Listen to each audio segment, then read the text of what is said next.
Today on Moviewallas, we talk about Marty Supreme and the Testament of Anne Lee.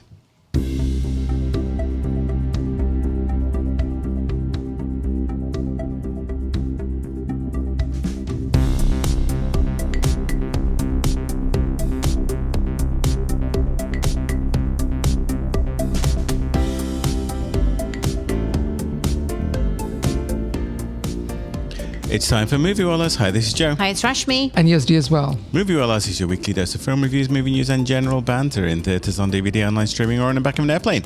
If you love the movies, this show is for you. It's getting to be that time of the year when all the big Oscar-seeking movies are being dumped on us. Yes, we have They're been coming busy. fast, yes. I'm exhausted.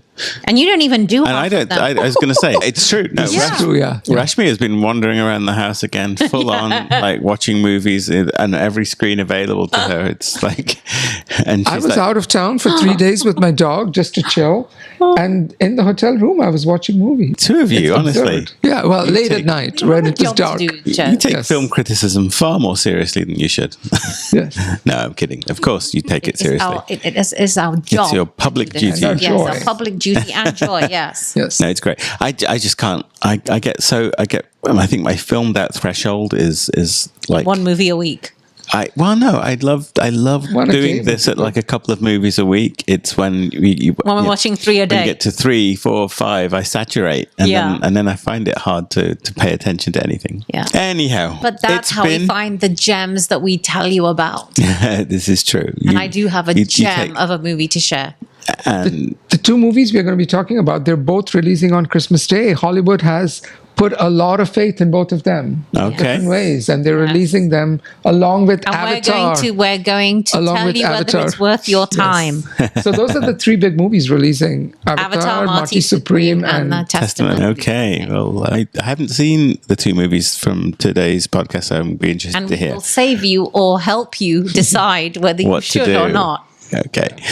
Well, it's been a while since we had time to do a streaming pick, so without further ado, let's do our usual segment of I can't find anything to watch on video on demand.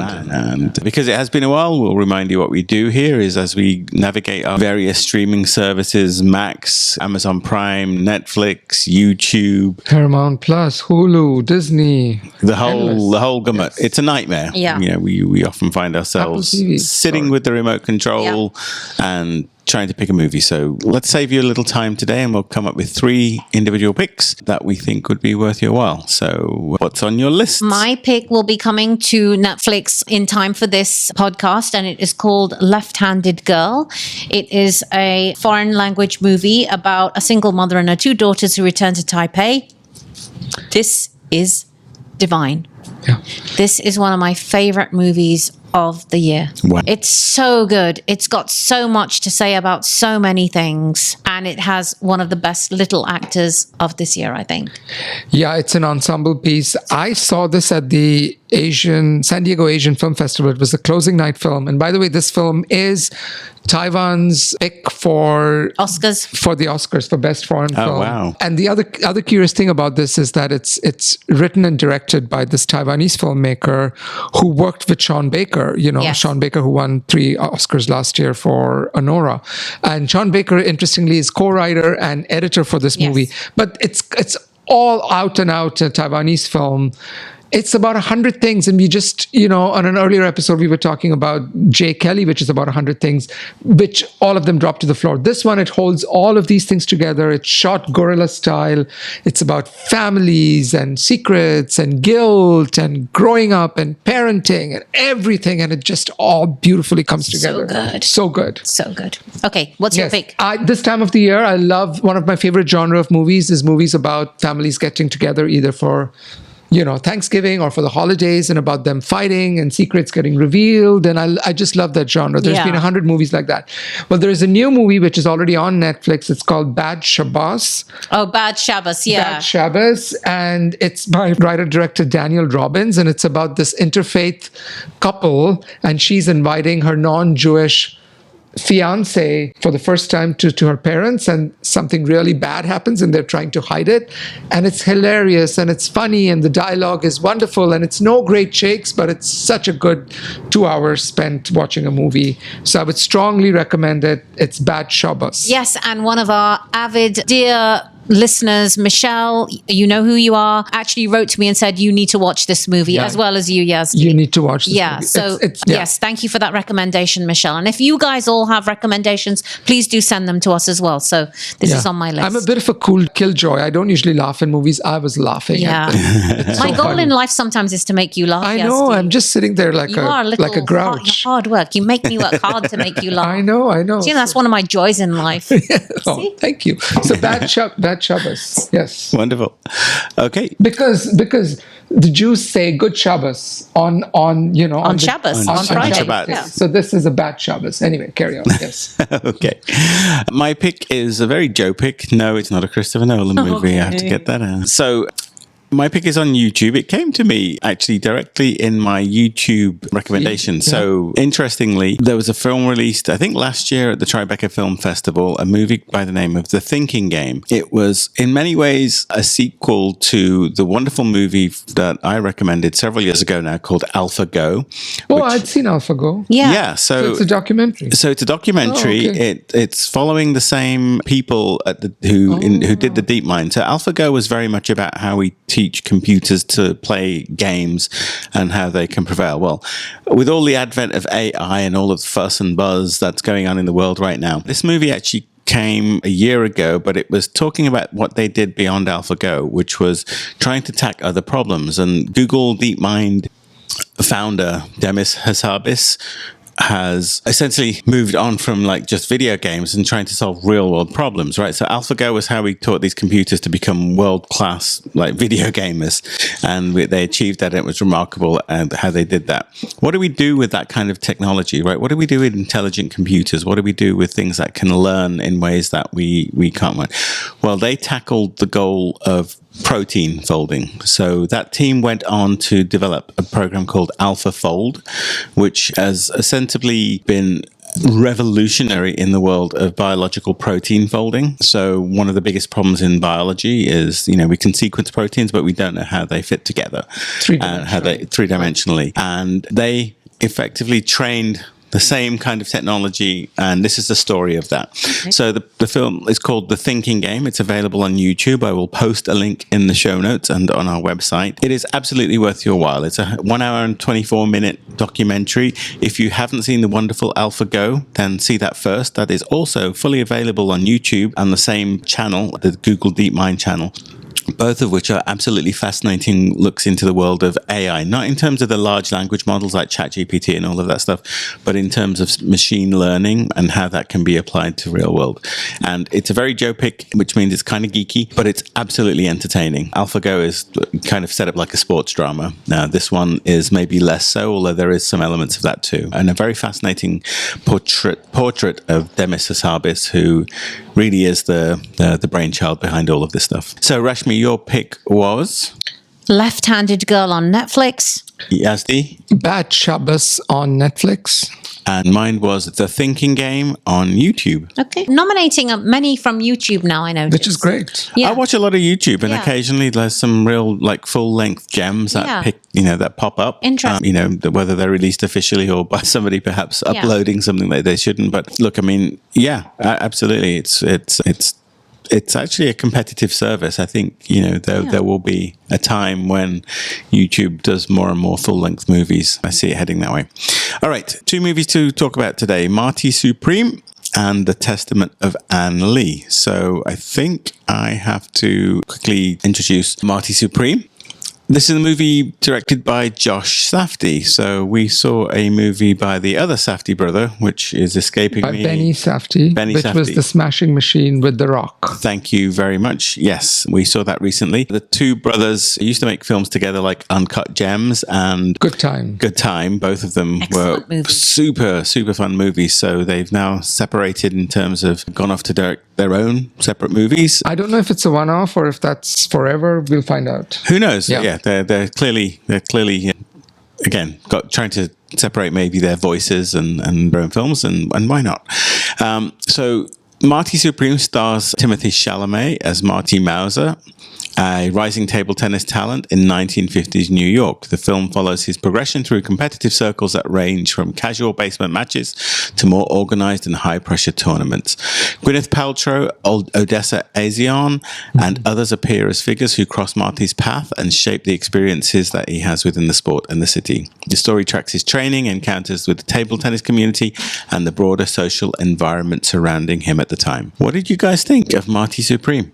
Write that Oscar nomination for Timothy Chalamet and the directing and Josh Safdie immediately. And Best Picture. Yes, this is an aggressive, dynamic, fast-moving, interesting movie. Whoa. Yeah.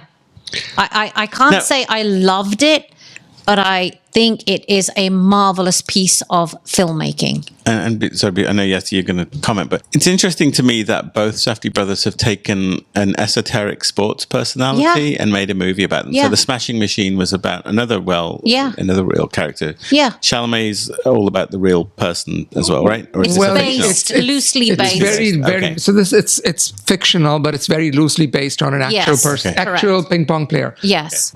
We had two screenings at the same time. The evening we saw it, and I quickly looked up what is this movie about Marty Supreme, which came out of nowhere, and I'm like, it's about a ping pong player in the 50s. Like, why? It sounds. Why would I see that? The most appetizing topic to make a movie on. Yeah. And I'm going to repeat one of my favorite movie quotes is from Roger Ebert, who always said, "It's not what a movie is about, it's about how it is about what it is about." And this movie is such a great example of that. We'll talk more, but this movie is firing on all cylinders. It's firing on all cylinders with the script, with the acting, with the music, with the production design. Costume. The costume. There's only one other movie I've seen which even reaches up with the same level of, this movie in terms of production design. It's, it's like you get on this roller coaster and you don't get off. It's so aggressive, Yazdi. I don't know about you, but I felt I was literally being slapped on my face, like this way and this way and this way. It is just coming at you, and it's so aggressive, like you have to hold on to your seat. And it's not short, it's quite a long movie. And it's 2.5 hours. Yeah, and it's so well acted. I mean, Odessa Azion, phenomenal. Kevin O'Leary is in this. Kevin O'Leary is one of the Shark Tank sharks. He's amazing in this movie. I kept thinking, I know this guy. Fran Drescher is in this. Guy? Yeah. Reza Goring, who was in The Son of Saul. Oh, wow. Yeah. In this movie. So it's very, very inspired casting. Yeah. Go on, please. No, I was just going to say, it's so dynamic. It keeps you just on your toes. I mean, this is phenomenal. This is phenomenal filmmaking. Again, I can't say it's my favorite movie of the year and that I love it, but it's such a good movie. I don't know if that makes sense. Yeah, I do think it's one of my favorite movies of the year, and I absolutely love it because I think a lot of movies are passive, and there are a lot of movies are they're like, be gentle and be understated. And this movie is the exact opposite, right? I mean, we talked about uncut gems. Now I understand who was of the two brothers. Correct. Who was pushing for Uncut Gems. It was not, I'm sorry, it was not Benny, it was Josh. Yes. And they're doing like what the Coen brothers did. Each brother made a separate movie, but based on comparing this movie with The Smashing Machine, I'm sorry, I'm willing to say that, Agree. That one isn't going to see any award love. This one is going to rise to the top. And it's like, so essentially the entire movie is about this kid who is so cocky and he's so absolutely driven to become a famous ping pong tournament player that the entire movie, it's 2.5 hours of him hustling. He is hustling. Nothing is too sacred. Correct. Nothing is beyond the means. He wants to get to the tournament in London, and then he wants to get to the tournament in Tokyo. That's what the whole movie's about. But his hustling becomes so frantic and it's so beautifully put together that I was in awe of the filmmaking. I was like, it's like a jet propulsion. The movie's just throwing you one after the other in terms of and he's not a likable character, but you can understand why there are some people who become insanely successful, because for them failure is not an option. They're like, I don't care. No risk is high enough for me to get what I want. And I wish I was a little bit like that. Yeah. I mean, what I literally have in my notes, my jaw is open. Like I literally was in the movie and I'm watching the movie and my jaw is literally open at how amazing this movie is making me feel about watching the movie itself. I do believe at times it gets a little bit overcooked. Often, yeah. And this really is like, this is the type of person who's a cockroach, right? Whatever you do to him, he survives. But it's about the drive and his desire to be where he wants to be, and how nothing is insurmountable for him. Yeah. It's incredible to capture that on movie. Wow. I mean, I think for me, it's not a question of whether Timothée Chalamet will get nominated. For me, the question is whether he's going to win the Best Actor, right? He has had 2 previous nominations. Yeah. What? He had one for... No, I mean, like... For What Man? Something. Yeah, the Bob Dylan biopic. Yeah. And one for Call Me By Your Name. Was that it? Something Man, Yeah. And I think not to give Chalamet too much credit, because I'm a very reluctant admirer of Chalamet. I think his stardom is a complete unknown. His stardom is so perplexing to me because he looks like a 11-year-old scrawny kid, right? Yeah. He needs to lift a dumbbell, for crying out loud. And it's hard for somebody with this physicality to portray a character who is like a jet propulsion engine. So his physicality is working against him, and he can't help being scrawny. And in spite of that, he's so believable. He prevails. Now, he is playing ping pong through much of the movie. I don't know if it was CGI or if he actually learned to play it, but it was ridiculous. I'm like, really? Chalamet can play like that? But it was like Zendaya in Challengers, and it was like Emma Stone in Emma Stone in remember the tennis one about Billie Jean King? Oh yeah. So War I'm of sure the Sexes. War of the Sexes. I mean, and all the side characters are terrific. There are a lot of actors I didn't recognize, like Odessa Ozian, who plays his girlfriend / whatever. She was terrific. That's a very difficult role. Yes. That's a very difficult role. And she was so on top of it. Gwyneth Paltrow, I know you're not the world's biggest fan of Gwyneth Paltrow, but I wasn't going to go there. I haven't seen her. I mean, she hasn't had a big enough role in a while. Yeah, and this is her comeback. Sidley. I'm not saying she's brilliant. I'm saying she's perfect for the role. She's really right for that particular role. But I wouldn't give her any award love, Yazdi. Yeah, Rashmi, put your claws away. I didn't know. I'm just saying she's very good in the movie. Good. But it's not an award-worthy performance. Whereas all of the others, I say, Tyler, the Creator, who does a lot of music and rap, and he's he's in the movie and he's amazing. And so. Again, should I be raving about a movie about ping pong in the 50s? Yeah. But it doesn't matter. It's how you put that movie together. The soundtrack is excellent. He uses Tears for Fears. This is a movie set in the 1950s. It's anachronistic in terms of its soundtrack. So it's got like Tears for Fears, which is all the pop music that he's used is so good. This is what I wrote in my notes, that the music is truly inspiring by way of, it's almost like an extra voice of the director. Like the director is using, camera and all of that stuff, but he's using the music as an extra arm that he had. It's really very, and sometimes movies overdo it, where the song choices are too on the point, and it's like if somebody's leaving, the song sings "I'm leaving," but it's just very, very inspired. Yeah, like it feels like a dirty movie. I don't know how to explain this. It's very gritty and dirty, and I just wanted to shower when I came back home from this, because there's something filthy about this character. Yeah. He's great. I have to say, Chalamet steals the show. I think he might win it, Yazdi. Well, I think this might be a win for Chalamet. It's about a time. I mean, he isn't a flash in the pan. This guy is a good actor. Yeah, even though we don't want to love him. Considering his physicality, I would honestly, if I'd read the script, I would have not picked him. I'm like, no, not Chalamet. But you need that physicality to play ping pong. It's not like a muscle guy, right? It's someone who's very scrawny who can make those shots, and But anyway, okay, let's sum this one up.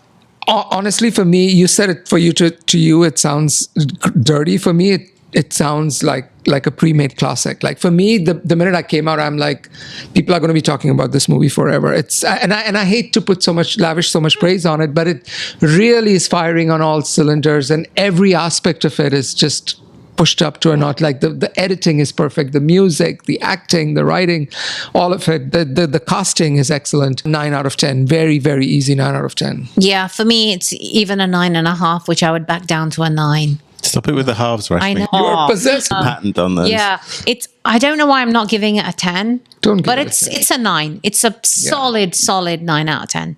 Yeah. I mean, honestly, for me, if somebody asks me around the holidays, which movie should I watch? We don't make it to the movies.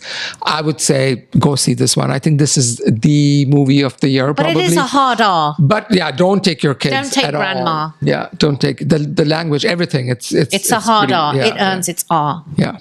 Okay. Wow. Okay. Sorry, I missed that one. Yeah. Let's talk then about our next movie, The Testament of Anne Lee. So briefly, I think I'm going to be introducing this one as well. The Testament of Anne Lee is directed by Monica Fastvold, and it centers on the life of Mona Fastvold. Mona, sorry, thank you. Yes, sorry. Mona Fastvold centers on the life of Anne Lee, the founder of the Shaker movement. Amanda Seyfried portrays Anne Lee as she establishes a religious community built around her teachings. The film depicts the structure of the group, spiritual practices that defined it, and the challenges of a community the challenges of the community encountered both internally and externally. Follows the historical circumstances of who influenced the formation of the movement and the individuals who joined it. What did you guys think of The Testament of Anne Lee? This movie is not going to work for many people. It's really going to try a lot of people's patience. It's long, but I was very fascinated by it because we seldom see movies about somebody who becomes a religious leader. And when we see movies like that, it's often seen from the prism of, cynicism or contempt, or this person became a cult leader and then they abused or whatever. There is not a cynical bone in this movie because it really talks about this woman who came from Great Britain to Eastern United States and set up the whole Shaker movement. So it's very hard to do a movie, and clearly there are some issues with what she preached and so forth, but to make a movie about a person who developed a major sect of Christianity in the United States, I think is a very, very high bar. And I don't know if you're ready for this, it's a musical. So there's a lot of singing, and the way the Shakers are called the Shakers because they shook with the fervor of God and they sang a lot. So there's a lot of singing, which again is going to make people laugh. But for me, it was genuinely very, very fascinating. So this is written by the same person who wrote The Brutalist. I don't know if you mentioned that. So they're husband and wife, Brady Corbett and Mona Fastvold, a husband and wife, and they both worked on both films. Right, and remember The Brutalist got a lot of award love last year, 2024. So when the opening scene is a dance, and as soon as it started, I thought, ooh, this is like Amelia Perez. It had that same feeling, and I was like, ooh, I did love Amelia Perez last year. And then it just turned insufferable. It was insufferable. And here's how insufferable it was. I actually had a good snooze, but every time I opened my eyes, I was watching the same scene. No, you were not. It literally felt like, okay, so insufferable in the sense of it dragged, or insufferable in the sense of it was just there was bonkers? I couldn't tell what the story was. It was just this woman, and Amanda Seyfried is great in it. She's excellent. She's trying to do a Mancunian, an accent from Manchester. Not good. I always feel like when you give an actor an accent, they're so concerned about the accent that I think it compromises their acting sometimes. And this is one of those times. So she's great in it, but the story should have moved me, and it should have been rapturous, right? It's about a religion and people finding great joy and pleasure from that religion. And all it seemed to be was people in a room moving like they're voguing, but not quite voguing, to some weird chanting. And I would shut my eyes because I couldn't hang on to anything. And then when I opened my eyes, it felt like I was watching the same scene in the movie. Wait. But that sounds really trippy. It is trippy. Is it trippy? Well, that's not what I heard from Yazdi at all. No. It's not meant to be surreal or trippy or anything. I think what it is it's so Anyway, finish what you're saying. No, I'm just saying, it was just insufferable for me. I wouldn't recommend this to anyone. This is even more sedative than the Chloe Zhao movie. The one that... The Hamnet. Yeah, this is even more sedative than Hamnet. This is awful, awful. I think it's very difficult to depict religious fervor in a movie, and everybody who is seeing it will be like, these people are crazy, or these people are in a cult, or why are they like just, shaking? And, it just feels so absurd.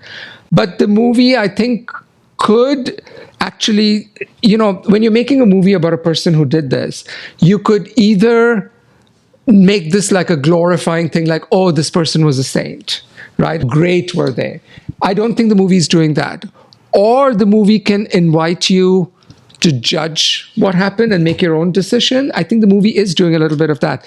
But I think that what the movie is actually doing is in the title of the movie, which is The Testament of Anne Lee. It just wants to be a testament of historically what happened. So it's playing out like a documentary. And I think, therefore, it's very constrained by what happened in reality. And there's a lot of repeat. The kind of singing she did in Manchester, and when she came to the US, with the other people, they always sing. They always do this thing. And there's a weird dance with it. And the dancing was good. The dancing is actually good. I can't fault the dance. The dance is actually quite mesmerizing to watch. Yeah. But I think there are interesting pieces. There's no story. Well, the interesting story is that, I don't want to ruin it as a spoiler, but I don't think you can. She lost 4 kids. And, she went through great sorrow. And she was so traumatized by the fact that she lost 4 kids that she associated having sex with bad things happening. And so she actually propagated saying sex, even within a marriage, is inherently bad for your spiritual growth. So there's a lot of controversial things in her thinking, which would have ordinarily kind of, not had her gain a following. But her following grew in those rural parts of eastern United States. I mean, the closing credits say that there's only about 100 true Shaker churches remaining in the United States. Which is quite a lot. But at its peak, it was a lot more. So I'm just fascinated by people who inspire, because for me, anybody who tells me that I'm a spiritual leader, I automatically look at them with like suspicion and contempt. Like, I don't need somebody to tell me how I should live my life. But this woman clearly did. She inspired legions of people to join her across towns and cities. So I found that very fascinating. So it is very documentary-like in that it follows her life all the way to the end. Okay. Yeah, and what's her name is in it? Thomasin McKenzie. Yeah. Sorry, I forgot to mention her. Yeah, she's good she's good. Yeah. The acting is good. The dancing is good. The film is awful. For me, it's insufferable. 2 out of 10. No, it's not. Good grief, Rashmi. It's awful. It's awful. I wouldn't tell. Again, if you are on an airplane and you want to sleep, then watch this movie. Yeah, I'm going to look up Rotten Tomatoes. I've looked it up. How much is it? 80 something. Okay. But it's insufferable critics like Yazdi. Come on, Yazdi.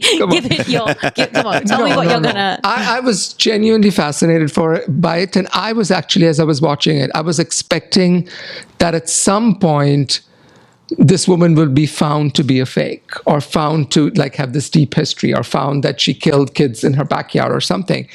And then it took me a long time to realize that no, this movie is not looking at her with contempt. It's actually looking at her with a fair degree of, I don't want to say reverence, but, like, look how amazing she was, right? Being a woman, to begin with. Yeah. And, Amanda Seyfried gives her all. It's a very, very honest, she's this great singer, and she's, good dancer, all of that. So for me, it was just like a fascinating look at how a religious sect would even come to form in those times. And the production design and all is very good. So I would give it a 6 out of 10. Amanda Seyfried, 9 out of 10. Wow. It's a great acting vehicle. And it's very well made. Yeah. It's just no story, nothing to hang on to. I mean, literally, this is the thing. I closed my eyes and then I'd open them, and it's literally, I'm watching the same scene on the screen. I'm like, I haven't been asleep that long. And then, it's 2 hours and 15 minutes. 2 hours and 15 minutes. Right. So I opened and closed my eyes many times, and I literally felt like it hadn't moved. I mean, not to belabor this, but again, I think we are so trained to look at any kind of a prophet or a messiah from a place skepticism. of skepticism that for me, for somebody to make a movie where they're saying this person didn't abuse power, this person didn't use people, for me, that's so novel that it's just saying, this is how this person came to be. So I kind of like that the movie is very uncynical about it. So here's the thing that would have made it better for me. Let's not just poo-poo on it. I think what would have made it better for me is, what is it about that person that makes others change their lives? That was not captured at all. So, but let's. I mean, there's a whole thing about her brother, which I find fascinating. But it's her story. There endeth the review. There endeth our podcast. Yes. Please. All right. Well, once again, thank you for listening to Moviewallas. We'll be back, I'm sure, in the not too distant future. Hopefully, the San Diego Film Critics, we'll be able to talk about that next, because I think that's coming up soon, the vote. So excited I think lists are out. Be excited to see what you guys come up with again. Yes. All right. Until our next podcast, it's too many movies, too little time. A goodbye from me. And me. And me as well.